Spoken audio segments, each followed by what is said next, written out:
अभी हैं हम महेश्वर में और यहाँ से मांडू का जो टोटल डिस्टेंस है 42 किलोमीटर है और 1 घंटे का डॉट रास्ता दिखा रहा है गूगल मैप्स। महेश्वर से मांडू रोड गया है, अच्छा है, सिंगल लेन है लेकिन रोड ठीक है और 80 की स्पीड लिमिट है इस पे। हाँ लेकिन ये है कि कॉन्टिन्यूसली इस पे ट्रैफिक है और छोटे छोटे कस्बे से आते रहते हैं बीच में। महेश्वर से करीब 11 किलोमीटर चलने के बाद ये धामनोद करके कोई जगह आई है। ये आ गया धामनोद का मेन बाजार और काफ़ी बड़ा बाजार है, काफ़ी बड़ा बाजार। महेश्वर से कोई 13 किलोमीटर आगे हैं तब जाके इसका सेंटर पॉइंट आया ये धामनोद का। तो अभी मांडू बचा है 26 किलोमीटर और जैसे हमने धामनोद को क्रॉस करा ना उसके बाद से रोड काफ़ी अच्छी होगी एकदम से ही। तो अभी हैं हम 22 किलोमीटर पहले मांडू से और कोई सेम लदा करके कोई ये छोटा सा कस्बा है एंड यहाँ पे क्या करा हुआ है इन्होंने, रोड पूरा ख़राब करा हुआ है ताकि कोई कार तेज़ ना चला सके। खड़ खड़ करके चल रही कार पूरी। तो ये चंदावाड़ कर कोई जगह आई है और यहाँ से बस 16 किलोमीटर रह गया है मांडू। अब है ना ये लैंडस्केप एकदम बदल गया है और काफ़ी अच्छा हो गया है। दूर पहाड़ नज़र आ रहे हैं मेरे सामने। ये ब्राह्मणपुरी करके कोई जगह आई है एंड यहाँ से अब धार 45 है। मांडव यहाँ से 10 किलोमीटर है, मांडवगढ़ 12 है। तो मांडवगढ़ मांडू को ही कहते हैं और जिसमें हम चल रहे हैं अभी ये डिस्ट्रिक्ट धारी लगता है मध्य प्रदेश का। यहाँ से थोड़ा सा ये हिली एरिया शुरू हो गया है, देखो चढ़ाई शुरू हो गई है। तो लास्ट के 11-12 किलोमीटर जो हमारी टोटल है ये अब हिल पे चढ़ाई होगी सारी। तो ये जो सामने आपको दिख रहे हैं पहाड़ ये हैं विंध्याचल रेंज। मांडू जो है वो विंध्याचल रेंज पे पड़ता है। तो ये मांडू से 7 किलोमीटर पहले है और एकदम खड़ी चढ़ाई शुरू हो गई है, एकदम अच्छा हिली एरिया आ गया। अब ये सारे हेयरपिन बेंड्स हैं देखिए इसमें और इस रोड का नाम है मांडव रोड। अभी हम मांडू से करीब 4 किलोमीटर पहले हैं और ऑन द वे एक फोर्ट सोनगढ़ करके पड़ता है। ये काफ़ी पुराना ऐतिहासिक फोर्ट है यहाँ का। हम रुक के एक बार इस फोर्ट को देखेंगे देन फिर आगे चलेंगे मांडू की तरफ। और यहाँ से व्यू देखो, अमेजिंग व्यू है। और वैसे जो मांडू है ना ये जगह मानसून के लिए बहुत फेमस है क्योंकि मानसून में क्या होता है, जो ये विंध्याचल रेंज होती है ना ये अल्टीमेटली ग्रीन होती है और आपको कई जगह पे छोटे छोटे वाटरफॉल दिखेंगे तो बहुत ही सुंदर नज़ारा होता है यहाँ का। तो ये है फोर्ट का गेट, काफ़ी विशाल है। वैसे दरवाजे तो यहाँ पे है नहीं, तो मैंने जैसे बताया रियून्स में है ये फोर्ट जो है, बस यही है यहाँ पे। थोड़ी सी ये फोर्ट की बस वॉल है, ऊपर वाला हिस्सा है जो फोर्ट का ये वाला है, बस स्टार्टिंग का बचा हुआ है और तो रियून्स ही है यहाँ पे। लेकिन यहाँ से व्यूज़ बड़े अमेजिंग हैं। तो ये बैरियर आ गया है मांडू का। मांडू के अंदर हमने अब एंटर करा है सोनगढ़ फोर्ट से 500 मीटर बाद। तो अभी हम आए नीलकंठ महादेव मंदिर, उसके बाहर शॉप है। ये इमली है और बहुत लाइट वेट है, देखने में ऐसा लग रही है बहुत भारी होगी लेकिन बहुत लाइट वेट है। ये मांडव की स्पेशल इमली है, ये यहीं पाई जाती है सिर्फ। कितनी की होती है जैसे एक इमली है? 50 रुपए की एक। और ये आपने काट के रखा हुआ है? 10 रुपए का पाव। ये 10 रुपए। तो खाते हैं ऐसे? खाते हैं ना, खट्टा मीठा लगता है। तो ये बोर्ड लगा है नीलकंठ महादेव मंदिर। यहाँ पे कई सारी शॉप्स हैं जो प्रसाद वगैरह की, समझ लो यहाँ पे काफ़ी मान्यता है इस मंदिर की। और ये प्रोटेक्टेड मॉन्यूमेंट भी है, आर्कियोलॉजिकल सर्वे ऑफ इंडिया के अंडर आता है। तो यहाँ पर हर जगह आपको ये इमली ज़रूर देखने को मिलेगी। ये रखी इमली नहीं है वैसे, पूरा इमला है। और यहाँ से भी वही व्यू नज़र आ रहा है जो हमें सोनगढ़ फोर्ट से नज़र आता है क्योंकि उससे सिर्फ 1 किलोमीटर दूरी है ये मंदिर। तो यहाँ लिखा है नीलकंठ महल या नीलकंठ जो टेम्पल है उसके बारे में। और इसमें लिखा है 16वीं सेंचुरी ने अकबर बादशाह ने यहाँ पर निर्माण करवाया था, यहाँ पे लिखा है। तो ये नीलकंठ मंदिर के लिए हमें ट्रैक करके थोड़ा नीचे जाना पड़ता है, खड़ी उतराई एकदम। तो ये हम आ गए हैं मेन टेम्पल कॉम्प्लेक्स में। तो नीलकंठ महादेव मंदिर के अंदर आते ही आपको ये ना ये डिज़ाइन सा देखने को मिलेगा। तो यहाँ की एक ऐसी मान्यता है, जो ये कुंड है ना इसमें अगर आप कोई फूल पत्ती यहाँ पे छोड़ेंगे इधर और ये घूम के ऐसे ऐसे ऐसे करके यहाँ पे अगर निकल गई तो ये कहते हैं कि आपकी मनोकामना पूरी होगी, ऐसी मान्यता है यहाँ पे। एंड जो ये मंदिर है ना इसकी जो डिज़ाइनिंग है वो मुग़ल स्टाइल की है बिल्कुल, क्योंकि मैंने आपको बता ही दिया कि अकबर ने इसको रेनोवेट करवाया था 16वीं सेंचुरी में, बाहर लिखा भी है। तो ये जो मंदिर है ना इसमें एक बहुत एंशंट वाली फीलिंग है। ये देखो भगवान शिव का त्रिशूल लगा हुआ है, काफ़ी एंशंट टेम्पल है ये। तो ये शिवलिंग है नीचे।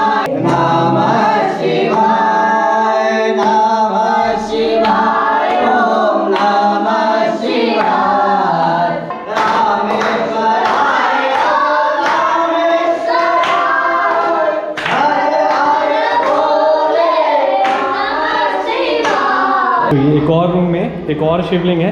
तो यहाँ पे टोटल 2 रूम है और मेन शिवलिंग मैंने आपको दिखाई दिया नीचे। तो बस यही टेम्पल है। तो यहाँ एक स्कूल के बच्चों का ग्रुप आया हुआ है, वो सब अपनी विश पूरी करने के लिए इसको यहाँ से डाल रहे हैं। किसी का हुआ बेटा पर? मेरा हो गया। चलो बहुत बढ़िया। विश मांग के देखते हैं पत्ती, ये डाल के फूल, ये गया। मेरा आ गया, ये आ गया।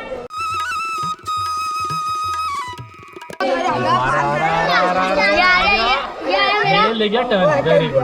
देखो मेरा वाला आ गया। अरे देखो मेरे वाला आ गया पूरा, ये आ गया देखो, ये रहा, ये हो गया क्लियर। पॉन्ड में पानी आ रहा है ना, ये नेचुरल सोर्स से आ रहा है, पहाड़ों के नीचे से। ये मैंने अभी पंडित जी से पूछा, और पूरे साल पानी आता है और मॉनसून में थोड़ा ज़्यादा आता है। तो मांडू के एक और हिस्टोरिकल मॉन्यूमेंट में आए हम, 56 महल में, और ये मांडू डिस्ट्रिक्ट धार पड़ता है।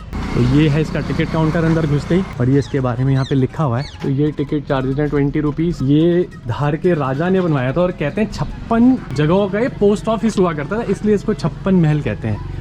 यहाँ पे जितनी भी मूर्तियाँ हैं सब ही तोड़ी हुई हैं। ये ASI ने इनको बस प्रोटेक्ट करके रखा हुआ है। और ये बिल्डिंग है 56 महल, ये कुछ खुला हुआ है यहाँ पे। यहाँ का कल्चर दिखाया हुआ है, ये धार साइड का कैसे घर होते हैं, बड़ा ही अच्छा बनाया हुआ है। ये देखो पूरा गांव का एक दिखाया हुआ है, पूरा बना के अच्छे तरीके से, काफ़ी अच्छा है। अगर आपको यहाँ का धार का कल्चर और ट्रेडिशन देखना तो उसमें काफ़ी अच्छा दर्शाया गया है। तो ये 56 महल के गेट पे लिखा है मंडपिका। ओके, तो ये काफ़ी अच्छा एक म्यूज़ियम है। ASI ने इसको म्यूज़ियम के तौर पे बनाया हुआ है। तो जिसको हिस्ट्री का शौक़ है ना, उनके लिए बहुत ही अच्छी जगह है ये। अब हम आ गए हैं जामी मस्जिद में, एंड यहाँ से सबसे पहले हम लेते हैं टिकट काउंटर से, देन अंदर चल के आपको दिखाएंगे। आर्कोलॉजिकल सर्वे ऑफ इंडिया के अंडर आता है भी, एंड 25 रुपये पर पर्सन का टिकट चार्ज है। तो यहाँ मांडू का मैप भी बनाया हुआ है जामी मस्जिद के बाहर, और यहाँ टोटल 48 जगह हैं देखने की, इतनी सारी। तो आप ये लगा लीजिए मांडू देखने के लिए कम से कम 3 से 4 दिन चाहिए फुल फ्लेज। तो जामी मस्जिद के सामने ये काफ़ी बड़ी पार्किंग है, एंड सामने अशरफी महल है, लेकिन हम पहले चलेंगे जामी मस्जिद में। ये भी यहाँ का एक मांडू का बहुत ही हिस्टोरिकल जगह है and a must visit place है। तो जामी मस्जिद में एंटर करने के लिए वाइट कलर का एक बड़ा ही शानदार गेट है, और जैसे ही हम अंदर आते तो ये डोम नुमा बहुत ही सुंदर इमारत है ये देखो। और ये माना जाता है कि ये जो इसका डिज़ाइनिंग है जामी मस्जिद का, the great mosque of Damascus जो सीरिया में है, सीरिया की कैपिटल है, उससे लिया गया है जो इसका डिज़ाइनिंग है। एंड ये सेंट्रल इंडिया की one of the biggest mosque है, और नॉर्मली जो मॉस्क होती हैं उनसे डिफरेंट डिज़ाइनिंग है इसकी, इस मॉस्क की। इस मॉस्क का जो कंस्ट्रक्शन है वो होशंग शाह गोरी ने स्टार्ट करा था, लेकिन वो कंप्लीट नहीं कर पाया था। तो कंप्लीट करा था महमूद खिलजी ने 1454 में। ये मॉस्क बन के कम्प्लीट हुई है। तो ये आ गए हैं हम जामी मस्जिद के बिल्कुल सेंटर पॉइंट में। देखते ही पता लग रही है काफ़ी हिस्टोरिकल बिल्डिंग है ये, कम से कम 500 साल तो इसको हो ही चुके हैं, तो हिस्टोरिकल तो है ही है। एंड यहाँ पर ये एक चबूतरा बना हुआ है, एंड यहाँ पे ऊपर चढ़ के यहाँ पे कोई बैठने की जगह है। ये जालीदार ये दरवाजे टाइप बनाए हैं, दरवाजे तो नहीं है, अंदर बंद है, अलमारी टाइप है। तो पर्सनली अगर मैं कहूँ तो काफ़ी अच्छी जगह है ये। अब हम जामी मस्जिद, ये जो हमारे लेफ्ट में आपको दिख रही है उसकी दीवार है, उसके जस्ट बैक साइड में जा रहे हैं, वहाँ पर होशंग शाह का मकबरा है। ये आ गए हैं हम होशंग शाह के मकबरे में। तो जो ये डोम आपको 3 नज़र आ रहे हैं, ये है जामी मस्जिद। आपको यहाँ पे एक डिफरेंस दिखेगा, वहाँ पे वो सारा ब्लैक स्टोन टाइप हो रखा है, सारा ब्लैक ही है, एंड यहाँ पे वाइट मार्बल में बना हुआ है ये होशंग शाह का मकबरा। तो जो ये होशंग शाह गौरी जिसका ये मकबरा है, उसने अपने फादर को बंदी बना लिया था, और लास्ट में ये भी कहते हैं कि मार दिया था। तो जब वो जीते जी है ना, उसको मन में ये ख्याल आया कि कहीं मेरा बेटा भी मेरे साथ ऐसा ना कर दे, तो उसने अपने जीते जी ही अपने मकबरे की शुरुआत कर दी थी, लेकिन कंप्लीट नहीं कर पाया था। तो लास्ट में ये महमूद खिलजी ने इस मकबरे को कंप्लीट करा था 1454 में। तो महमूद खिलजी ने कंप्लीट करा था इस मकबरे को। एंड इस मकबरे की एक और ख़ासियत है कि इसमें जैसे वाइट मार्बल लगा हुआ है ना, शाहजहाँ ने जब इस मकबरे को देखा था ना, तो उसको इंस्पिरेशन मिली थी कि मैं भी वाइट मार्बल से ही बनाऊंगा ताजमहल को। तो ताजमहल की भी कहीं ना कहीं इंस्पिरेशन इस मकबरे से ही ली गई है। तो अब अंदर चलते हैं होशंग शाह के मकबरे में। और ये होशंग शाह गौरी जो था ये अफगान था। तो यहाँ पे 3-4 कब्रें आपको देखने को मिलेंगी। मेरे ख्याल से जो बीच वाली कब्र है ये होशंग शाह की है, लेकिन इसमें भी एक बात ऐसी मानी जाती है कि ये उसकी डमी कब्र है। जो उसकी मेन कब्र है ना वो है होशंगाबाद में, उसी के नाम पे होशंगाबाद शहर का नाम पड़ा है होशंग शाह के ऊपर। ये पूरा कॉम्प्लेक्स है और काफ़ी वेल मेंटेन्ड है। आर्कियोलॉजिकल सर्वे ऑफ इंडिया के अंडर आता है ये जामी मस्जिद एंड ये होशंग शाह का मकबरा। तो काफ़ी अच्छा बना हुआ है। तो जामी मस्जिद के गेट के मेन गेट के जस्ट ऑपोजिट साइड में है अशरफी महल टावर ऑफ विक्ट्री। तो जामी मस्जिद अगर आप देखते हैं होशंग शाह का मकबरा देखते हो साथ में, इसको ज़रूर कवर करें, उसके जस्ट साथ में ही है, सामने ही है। तो अशरफी महल पे जैसे आप ऊपर चढ़ेंगे तो बहुत बड़ा आपको एक खुला कोर्टयार्ड टाइप दिखेगा। और इधर ये 2 टावर हैं जो बहुत दयनीय स्थिति में है, ऑलमोस्ट र्यून्स में है। इसके पीछे ये स्टोरी है, जब राणा सांगा और महमूद खिलजी का युद्ध हुआ तो उसका कोई रिजल्ट नहीं निकला, ना कोई जीता ना कोई हारा। तो महमूद खिलजी ने डिक्लेयर करा कि वो जीता है और राणा सांगा ने डिक्लेयर करा कि वो जीते हैं। तो राणा सांगा ने तो चित्तौड़गढ़ में टावर ऑफ विक्ट्री बनाया और महमूद खिलजी ने यहाँ पे बनाए ये 2 टावर ऑफ विक्ट्री। तो ये है अशरफी महल, र्यून्स में है पूरा। ये जो ये अशरफी महल है यहाँ पे महमूद खिलजी का मकबरा भी है। कौन सी उसकी कब्र है ये तो मुझे पता नहीं। यहाँ पे वैसे प्रॉपर एक कब्र बनी है, माइट भी ये हो, तो ये महमूद खिलजी का मकबरा भी है। तो सामने वो दिख रहे हैं ना आपको जो डोम, तो वो है जामी मस्जिद। ये हम खड़े हैं अशरफी महल में। तो जैसे दिन होता है सुबह तो ये सारे मॉन्यूमेंट ज़्यादातर खुलते हैं, यहाँ पे ये टाइमिंग है। एंड दिन ढलता है तो उनको बंद कर देते हैं। तो जैसे सुबह ऑन एन एवरेज 7 बजे से लेकर शाम को 6-7 बजे तक खुले रहते हैं ज़्यादातर मॉन्यूमेंट्स मांडू में। तो जो ये जामी मस्जिद है ना ये मांडू का बिल्कुल सेंटर पॉइंट है, बिल्कुल सेंटर पॉइंट पे है ये। तो बिल्कुल सेंट्रल हार्ट ऑफ मांडू कह सकते हैं इस जगह को जहाँ पर जामी मस्जिद बनी है। अब आ गए हम, ये 200 मीटर दूर है जामी मस्जिद से। ये रहा सुपार्श्वनाथ जैन तीर्थ मांडवगढ़। और ये भी काफ़ी ऐतिहासिक मंदिर है।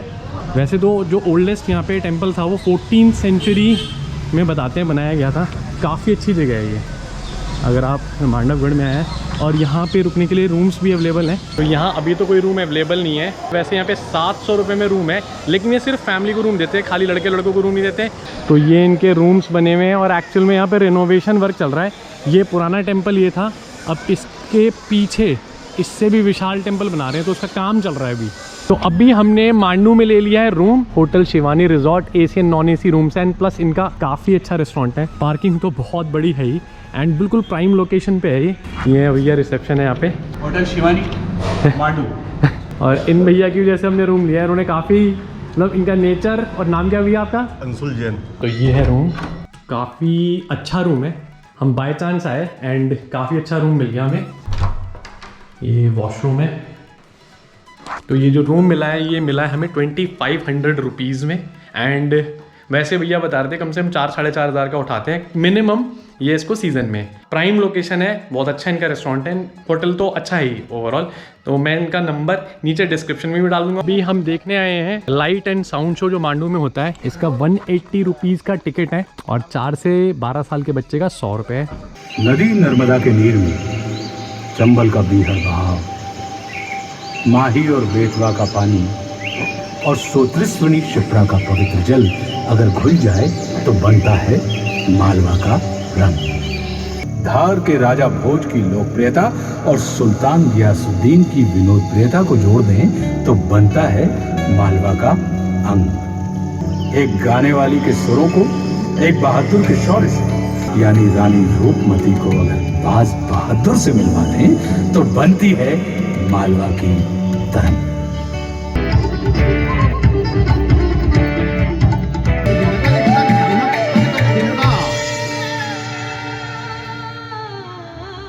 ये मांडू का जो लाइट एंड साउंड शो है ना, अ मस्ट विजिट है ये। अगर आप यहाँ पे आए मांडू में तो जरूर देखें। मैं कहूँगा आज तक मैंने जितने भी लाइट एंड साउंड शो देखे हैं ना उसमें मुझे सबसे अच्छा लगा ये वाला। तो यहाँ पे लिखा है आई लव मांडव। हम दोबारा आ गए हैं जामी मस्जिद के पास एंड जो ये सेंटर पॉइंट है यहाँ का, ये गोल चक्कर, और कई सारी बड़ी बड़ी शॉप्स हैं यहाँ पे। तो इसके साइड में ही है यहाँ पे राम चतुर्भुज मंदिर, राम मंदिर है। ये है चतुर्भुज श्री राम देवालय, ये इसका मेन गेट है।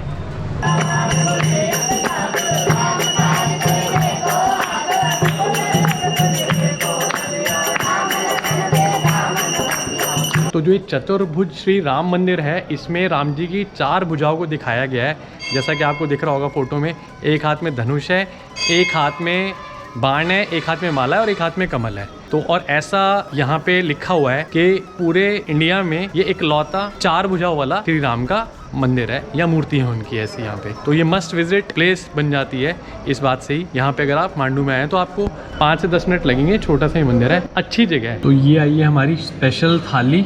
जिस होटल में हम रुके हैं उन्हीं के रेस्टोरेंट में बैठे हैं अभी, एंड हमने स्पेशल थाली मंगाई है। उसमें हमें बटर नान, चावल, छोले और 3 सब्जियाँ टोटल, छोले की है, दाल की है, पनीर की सब्ज़ी है। एंड बहुत क्रिस्पी और बढ़िया बटर नान बनाए हुए हैं। पहले पनीर की सब्ज़ी खा के बताता हूँ कैसी है। छोले भी अच्छे हैं, पनीर तो टेस्टी है ही। मतलब नॉर्थ इंडियन फूड इस ट्रिप में ना हमने आज अच्छा खाया, मज़ा आ गया। और इसके साथ में एक स्वीट डिश भी आई है, लड्डू,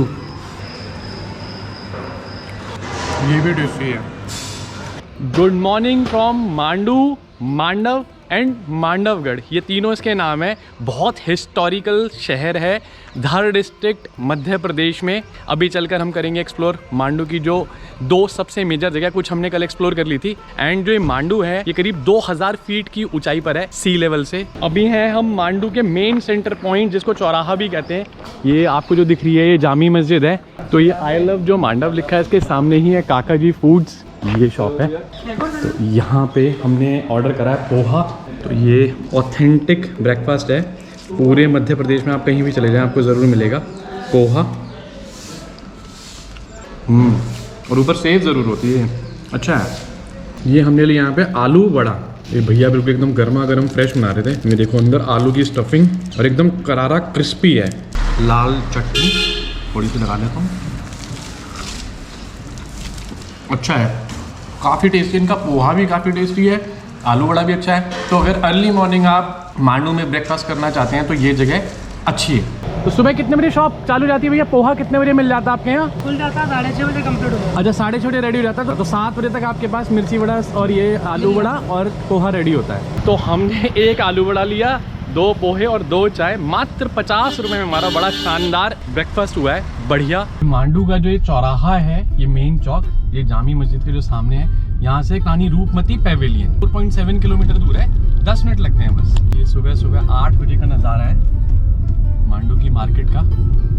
तो ये on the way to Rani Roopmati pavilion, ये है सराय, का नाम है सराय कोठड़ी मांडवा। तो ये है सागर तालाब। तो ये मांडू के मेरे ख्याल से सबसे बड़े तालाबों में से एक है ये भी on the way to Rani Roopmati pavilion ही है। एंड रोड बहुत अच्छी है, बहुत ही अच्छी है। नेचुरल ब्यूटी हद की अच्छी है यहाँ की, ग्रीनरी। ये यहाँ पर लिखा हुआ है जाली महल है यहाँ पे राइट में, उधर पैरा मोटर राइड भी होती है। तो नीचे कॉन्टैक्ट नंबर लिखा है इनका, किसी को पैरा मोटर राइड करनी हो तो वो भी यहाँ पे फैसिलिटी है जाली महल पे। तो ये बाज बहादुर और रूपमती पैवेलियन के जाने के लिए यहाँ पे एक बैरियर लगा है। यहाँ पे 25 रुपए की टिकट है पर पर्सन। ये है टिकट काउंटर। एक कुंड है जिसका नाम है रेवा कुंड, इसको बाज बहादुर ने बनवाया था रानी रूपमती के लिए, और यहाँ पे नर्मदा रिवर का पानी लाके स्टोर करा था। यह है रेवा कुंड। सबसे पहले हम आ गए हैं ऊपर, जैसे जो मैंने आपको नीचे रेवा कुंड दिखाया था उसके साथ में बाज बहादुर का पैलेस है, लेकिन हम पहले आ गए हैं रानी रूपमती पैवेलियन पे, जो सबसे ज़्यादा हाइट पे यहाँ पे जगह। एंड इसके साथ में ये काफ़ी बड़ी पार्किंग है। एंड यहाँ है शॉप्स। ये यहाँ की फेमस इमली, ये तो काट के रखी है। एक इमली कितने की है? ये 70 रुपए की है। ये एक पैकेट 10 रुपए का है। तो जब इसको काट के अंदर से ऐसी निकलती है ना। तो जो ये मांडू शहर है ना, ये है विंध्याचल पर्वत रेंज पे। जो ये पूरा एरिया लगता है मालवा, मालवा पठार, मालवा प्लेट्यू कहते हैं इसे। तो ये एकदम खड़ी चढ़ाई चढ़ के जाना पड़ता है ऊपर के लिए। रानी रूपमती मंडप, अच्छा 365 मीटर हाई है, ओवरलुकिंग नीमाड़ वैली, जैसे मैंने आपको बता ही दिया। तो जो ये रानी रूपमती पैवेलियन है, ये आर्कियोलॉजिकल सर्वे ऑफ इंडिया द्वारा प्रोटेक्टेड मॉन्यूमेंट है। तो यहाँ से ऊपर जाने के 2 ऑप्शन है। यहाँ पे जो बोर्ड लगा हुआ था, एक तो हम पैदल वहां से जा सकते हैं, वो थोड़ा घूम के आएगा रास्ता, और एक शॉर्टकट है खड़ी सीढ़ी से चढ़ के जाना। तो हम सीढ़ियों से चढ़ के जा रहे हैं, लेकिन ज्यादा नहीं है, थोड़ा ही चलना है। तो ये हम पहुंच गए हैं रानी रूपमती पैवेलियन पे। ये इसका नीचे का बिल्डिंग है। तो ये जिस बिल्डिंग के अंदर हम चल रहे हैं ना, ये ओरिजिनली वैसे राजा भोज ने बनाई थी, उनके किंगडम के अंडर ही आता था एरिया। तो ये पहुंच गए हैं हम रानी रूपमती मंडप पैवेलियन। ये मांडू का हाईएस्ट पॉइंट है और यहाँ से आपको 360 डिग्री व्यू मिलेगा। ये तो रूपमती पैवेलियन हो गया। वो नीचे जो आपको दिख रहा है वो है बाज बहादुर का महल, और यहाँ से पूरा मांडू आपको नजर आएगा। तो बाज बहादुर यहाँ के राजा हुआ करते थे मांडू के, तो उन्हें रानी रूपमती दिखी और उनसे उनका प्रेम हुआ। रानी रूपमती बहुत अच्छी गायिका थी। रानी रूपमती गुर्जर समाज से थी और बहुत सुंदर थी रानी रूपमती। बाज बहादुर ने जब उनसे शादी करी तो रानी रूपमती ने उनके सामने शर्त रखी थी कि भाई वो डेली माँ नर्मदा के दर्शन कर कर ही भोजन करती हैं, मतलब दिन की शुरुआत करती। बाज बहादुर ने बोला कि ठीक है, मैं ऐसा करूंगा कि आपको माँ नर्मदा के दर्शन डेली होंगे। पहले तो उन्होंने रेवा कुंड का निर्माण करवाया, जहाँ पे माँ नर्मदा का पानी लाके उसमें भरा, वो देखती थी रानी रूपमती। प्लस उन्होंने पैवेलियन बनवाया जो हमारे पीछे है। इस पैवेलियन पे खड़े होकर यहाँ से नर्मदा के दर्शन होते थे रानी रूपमती को, क्योंकि ये यहाँ का हाईएस्ट पॉइंट है। तो ये यहाँ की इनकी स्टोरी है। आदम खान जो सिबे सलार था राजा अकबर का, उसने यहाँ पर अटैक करा, तो बाज बहादुर उस लड़ाई में वीरगति को प्राप्त हुआ और वो मर गया। तो उसके बाद रानी रूपमती ने जहर खाकर अपनी जान दी, जहर खा के, और अपनी प्रेम गाथा को अमर कर दिया हमेशा के लिए। तो बाज बहादुर ने इस महल की जो कंस्ट्रक्शन करवाई थी अपने महल की, वो 1556 में कराई थी, 16वीं शताब्दी में, और उसके आसपास ही इसकी कंस्ट्रक्शन भी हुई है जो रानी रूपमती पैवेलियन। एंड ये सबसे पहले जो ये एरिया यूज हुआ करता था as a military point of view से यूज होता था। क्यों? क्योंकि ये सबसे ज़्यादा हाइट की जगह पे यहाँ पे। तो यहाँ से देखो पीछे ये जो आपको जितना भी प्लेन एरिया नज़र आ रहा है ना, ये सारा निमाड़ है। जहाँ पर हम खड़े हैं ये मालवा है, लास्ट पॉइंट है मालवा का। मांडू बिल्कुल बॉर्डर पे पड़ता है और नीचे सारा जो प्लेन एरिया है निमाड़ है, और इस तरफ ही कहीं पर आगे माँ नर्मदा है, लेकिन अभी थोड़ी हेज़ और धुंध की वजह से वो नज़र नहीं आ रही। यहाँ पे ये आपको, अगर आप यहाँ पे आएंगे तो यहाँ पे आपको ये चीज़ें देखने को मिलेंगी ऐसी। तो एक्चुअल में पानी स्टोर करने का टैंक है, उसके ऊपर खड़ा हूँ मैं। तो इस तरफ ये रानी रूपमती पैवेलियन है, एंड यहाँ से अल्टीमेट व्यू है, बहुत ही अल्टीमेट। और इधर से बैक साइड का भी नज़ारा है जो मैंने आपको दिखाया था बाज बहादुर पैलेस, वो इस तरफ है, और इस तरफ से हम आए थे ऊपर। तो यही है टोटल रानी रूपमती पैवेलियन। तो ये आ गए हैं हम जो रेवा कुंड के जस्ट पास में है बाज बहादुर का महल। एंड जो टाइमिंग है ना यहाँ की ज़्यादातर मॉन्यूमेंट्स की, वो सुबह सनराइज़ पे खुल जाते हैं एंड सनसेट पे बंद होते हैं। तो जो ये बाज बहादुर पैलेस है, एक्चुअल में इसको ये माना जाता है कि नसीरुद्दीन ने 1508 में बनवाया था, और यहाँ पे पर्शियन इंस्क्रिप्शन भी है। लेकिन बाज बहादुर को ये साथ में जिसके कुंड था, तो इसको देख कर ये काफ़ी अच्छा लगा, और लिखा है बाज बहादुर की प्रेमिका रूपमती यहाँ पे अक्सर आया करती थी रेवा कुंड में। तो ये एंट्री गेट है। तो जैसे हम बाज बहादुर पैलेस के अंदर आते हैं तो हमें एंशिएंट टाइम का, पुराने टाइम का स्विमिंग पूल देखने को मिलता है। तो यहाँ पे पानी स्टोर भी करते होंगे, तो ये पता नहीं पानी स्टोरेज का है खाली, या देखने में तो ऐसा लग रहा है जैसे स्विमिंग पूल हो। तो काफ़ी कुछ है तो नहीं इसमें, र्यून्स में ही है पैलेस। तो ये है हम बाज बहादुर पैलेस के सेंट्रल कोर्टयार्ड भी कह सकते हैं। वैसे कोर्टयार्ड अभी ये बचा नहीं है कुछ भी, सिर्फ र्यून्स है। तो ये कंप्लीट हो गया बाज बहादुर पैलेस। यहाँ पे एक गेट बना है, पीछे बस ये छोटा सा ओपन पार्क टाइप है। तो अभी हम बाज बहादुर पैलेस से जा रहे थे जाज महल, लेकिन बीच में पड़ता है इको पॉइंट। तो ये है एक्चुअल में जो ये सागर तालाब है जो हमने आपको जाते हुए दिखाया था। तो इस यहाँ से सागर तालाब का बहुत ही सुंदर नज़ारा है, बहुत ही। ये देखो कितना बड़ा तालाब है, एंड पीछे छोटे छोटे पहाड़, एंड ये ग्रीनरी, बहुत ही अल्टीमेट जगह है। मतलब यहाँ पे आप 10-15 मिनट बैठ के और इसको निहारेंगे, बहुत मज़ा आएगा। तो ये है एको पॉइंट। एक्चुअल में इसको एको पॉइंट इसलिए कहते हैं, अगर आप यहाँ पे खड़े होकर आवाज़ लगाएंगे ना तो बहुत दूर तक जाएगी। ये देखो वहाँ पे दूर जाके आवाज़ रिफ्लेक्ट होती है। और जो सामने आपको दिख रहा है ना उधर, वो है दाई का महल। आई थिंक ये वाला है। कोई भी प्रेग्नेंट लेडी होती थी, उसका बच्चा होने वाला होता था, तो यहाँ पे ये दाई का महल होता था। तो यहाँ पे दाई रहा करती थी, तो यहाँ पे आके उनका होने वाला प्रोसेस जो लास्ट का होता है वो यहीं पे होता था। ये मांडू में है MPT का, मध्य प्रदेश टूरिज्म का मालवा रिजॉर्ट। काफ़ी अच्छा रिजॉर्ट है ये, लेकिन थोड़ा एक्सपेंसिव है।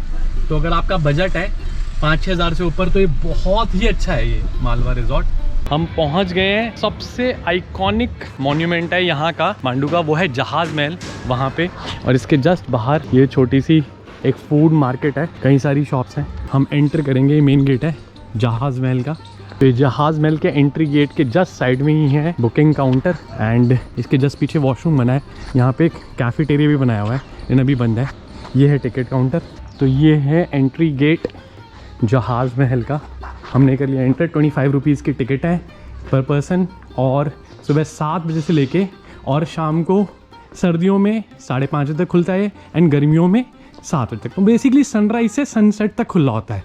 तो जैसे हम जहाज़ महल के अंदर एंटर करते हैं, सबसे पहले हमें राइट साइड में देखने को मिलेगा तवेली महल। तो यहाँ लिखा है तवेली का मतलब होता है तबेला, जहाँ पर जानवरों को रखा जाता है। तो जानवरों को रखने की जगह है, और ऊपर जो कमरे बने हैं वो उनके हैं जो जानवरों को देख रेख करने वाले। तो अभी जो तवेली महल है, इसमें एक छोटा सा म्यूजियम है ग्राउंड फ्लोर पे। नीचे वहाँ पे ग्राउंड फ्लोर पे तो रखे जाते थे, अस्तबल है बेसिकली ये, तो वहाँ पे उनका खाने पीने की सामग्री रखी जाती थी।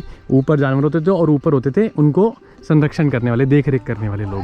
तो यहाँ पे बहुत ही सुंदर ये तालाब है और साथ में बहुत ही प्यारा गार्डन बनाया हुआ है। ये जहाज़ महल के राइट साइड में ये जहाज़ महल है यहाँ पे, एंड यहाँ पे सिटिंग एरिया भी बनाया हुआ है। तो ऐसा अनुमान लगाया जाता है संभवतः इस महल का निर्माण गयासुद्दीन खिलजी ने 1469 से और 1500 शताब्दी के दौरान बनवाया था। और ये वैसे उसका हरम था, तो उसके पास कई हजार रानियाँ थी, तो इनका हरम था, तो यहाँ पर उनको रखा जाता था इस जहाज़ महल में। तो ये बेसिकली उनकी एंटरटेनमेंट की जगह थी, ये जो जहाज़ महल है। तो अब चलते हैं जहाज़ महल के ऊपर। तो ये जहाज़ महल की छत पर हम आ गए हैं। एंड जहाज़ महल को इसलिए जहाज़ महल कहा जाता है क्योंकि इसकी जो बनावट है, एक तो जहाज़ जैसी है और इसके दोनों तरफ पानी है। जैसे एक तरफ ये आई थिंक कपूर तालाब है और दूसरी तरफ है मुंज तालाब, तो दोनों तरफ पानी है एंड बीच में ये बिल्डिंग है। तो इस बिल्डिंग की शेप जहाज़ जैसी है, तो इसलिए इसका नाम जहाज़ महल है। देखो पीछे भी कितनी बड़ी लेक है। तो इस तरफ एंड उस तरफ एक कपूर तालाब और एक मुंज तालाब, और ये जो छत है ना इसकी बहुत बड़ी है। तो कल हमने यहाँ पे लाइट एंड साउंड शो देखा था, तो उसमें ये भी बताया गया था कि यहाँ पे जहांगीर ने अपनी 45वीं वर्षगांठ मनाई थी। इतनी लैविश पार्टी थी ना वो। तो एक अंग्रेज भी आया था, तो उसने उसमें लिखा था कि भाई ऐसी पार्टी उसने कभी भी नहीं देखी एंड बहुत ही ग्रैंड पार्टी थी। तो ये जहाज़ महल की छत के हम लास्ट पॉइंट पे आ गए, और यहाँ लास्ट में आपको देखने को मिलेगा एक स्विमिंग पूल, उस ज़माने का स्विमिंग पूल।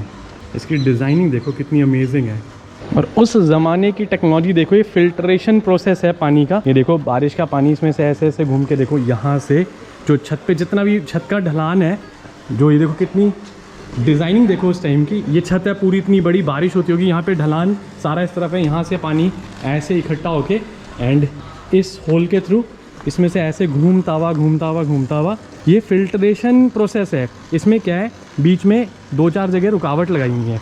जैसे ये देखो इधर है, तो इसमें क्या होता है कि साफ़ पानी तो इधर स्विमिंग पूल में चले जाता है, और इस तरीके से कर रहा है जैसे गंदगी है वो सारा गंदा पानी वहाँ पे बह के नीचे चले जाएगा एक गार्डन में। बहुत ही ज़्यादा सुंदर है। मतलब ऐसे यहाँ पे मन कर रहा है कि यहाँ पे बस खड़े रहें। एंड जो पीछे जितनी बिल्डिंग्स है वो सारी रियून्स में है, अभी उधर भी चलेंगे, आपको दिखाएंगे। तो जहाज़ महल के ऊपर से एक नीचे भी दिख रहा है स्विमिंग पूल। इससे आप अंदाज़ा लगा सकते हैं उस टाइम के सुल्तानों की ग्रैंडनेस का। तो अभी हम आ गए जहाज़ महल की बिल्डिंग के अंदर। तो इसकी डिज़ाइनिंग अंदर से ऐसी है, ये ऐसे बड़े बड़े रूम्स बने हुए हैं, एंड यहाँ पे पीछे जैसे ये बालकनी टाइप बनाई हुई है, ये इधर से आप सीधे लेक का व्यू ले सकते हैं, जो बैक साइड वाली लेक है। एंड इसके फ्रंट में इधर गार्डन है, एंड गार्डन के बैक साइड में फिर लेक है। तो अब हम नीचे आ गए हैं उस स्विमिंग पूल पे, जो मैं आपको ऊपर से दिखा रहा था, वहाँ से जहाज़ महल से। तो इसकी डिज़ाइनिंग और इसका आर्किटेक्चर देख लिया उस टाइम के हिसाब से कितना अच्छा बनाया हुआ है। तो यहाँ पे है ये जहाज़ महल का एक छोटा सा बड़ा ब्यूटीफुल सा रेप्लिका बनाया हुआ है। तो इसमें आप छोटे से इसमें पूरे एक जहाज़ महल का एक आइडिया ले सकते हैं कहाँ पे क्या क्या है इसमें। तो कल हम लाइट एंड साउंड शो देखने आए थे, इधर हमने बैठ के देखा था लाइट एंड साउंड शो। इस स्पॉट पे एग्जैक्टली हम बैठे थे, और जो सामने जो आपको दीवार दिख रही है ना, हिंडोला महल है, उसके ऊपर लाइटिंग हुई थी लाइट एंड साउंड शो की। तो डेली शाम को यहाँ पे 7 बजे हिंदी में और 7:50 पे इंग्लिश में लाइट एंड साउंड शो का प्रोग्राम रखा जाता है इस जगह पे। तो ये है एंशिएंट हिंदू बावड़ी। तो बावड़ी का मीनिंग होता है जहाँ पे पानी को स्टोर करा जाता है। तो ये है बेसिकली पानी, तो इसमें नीचे है अभी भी। तो बेसिकली स्टोरेज टैंक है ये उस टाइम का। जहाज़ महल से आगे आते ही यहाँ पे हिंडोला महल, चंपा बावड़ी, जल महल एंड रॉयल पैलेस है। एंशिएंट हिंदू बावड़ी मैंने दिखा दिया आपको, एंड गदाशाह महल वो भी उस तरफ है। तो इधर से चलते हैं। तो ये सबसे पहले आता है हिंडोला महल। ये भी गयासुद्दीन खिलजी ने 1469 से 1500 के बीच में बनाया था। तो जो हिंडोला महल है, इसका जो आर्किटेक्चरल डिज़ाइन है ना, बहुत ही अमेजिंग है। जो इसकी दीवारें हैं ना, ये टिल्टेड है 77 डिग्री पे। इसको टी शेप डिज़ाइनिंग कहते हैं।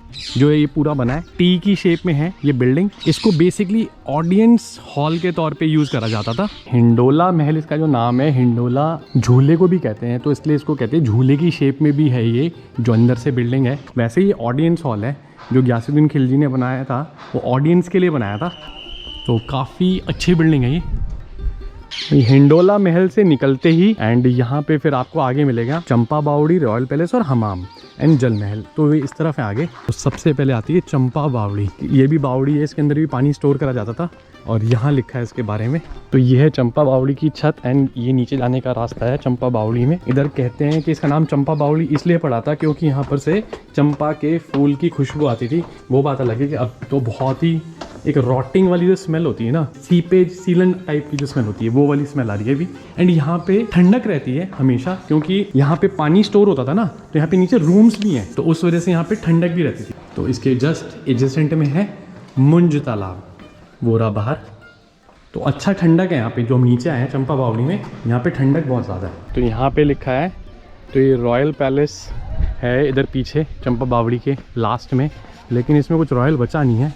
अब इसको रियून्स पैलेस कह सकते हैं, पूरा ख़त्म है। तो यहाँ पर भी एक बना हुआ है चंपा बावड़ी के ऊपर, ये swimming pool and storage of water के लिए भी कह सकते हैं इसको। तो जो ये चंपा बावड़ी जगह है, यहाँ पे बता रहे टोटल 5 फ्लोर थे टोटल। तो जो हम खड़े हैं 3rd पे हैं, उसके नीचे 3 फ्लोर और हैं। तो 2 फ्लोर में तो पानी स्टोर होता था, 1 फ्लोर में रूम्स थे, ठीक है। अब हम उसके ऊपर खड़े हैं एंड 1 फ्लोर और ऊपर है, तो टोटल 5 फ्लोर हैं यहाँ पे, मतलब थे। अब तो ज़्यादातर र्यून्स में, अब दिख ही रहा होगा आपको ये सारा।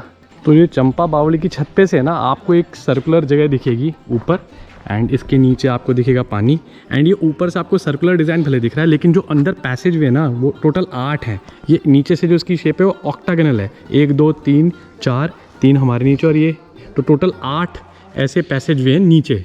तो रॉयल पैलेस से निकलते ही जैसे आप राइट साइड में जाएंगे तो आपको मिलेगा नाहर झरोका और दिलावर खान मॉस्क। तो बेसिकली अब तो सारा रियून्स है इसमें, ये देखो सब कुछ रियून्स में है जितना भी पीछे बचा है। तो यहाँ पे लिखा है दिलावर खान मॉस्क के बारे में। तो ये मांडू की सबसे पुरानी मॉस्क है, 1405 में नसीरुद्दीन दिलावर खान ने इस मॉस्क को बनाया था। तो ये है मॉस्क, तो इसमें पिलर्स नज़र आ रहे हैं काफ़ी सारे, बहुत सारे पिलर्स हैं एंड ये बीच में एक कोर्टयार्ड है।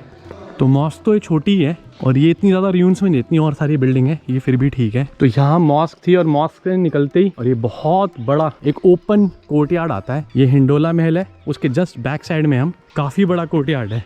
तो ये हिंडोला महल के जस्ट पीछे ये सारा जो पानी का डिज़ाइनिंग बनाया गया है सारा, एंड इधर है फाउंटेन, ये सारा जो है ये बड़ा फाउंटेन और इधर आई थिंक ये छोटा फाउंटेन है।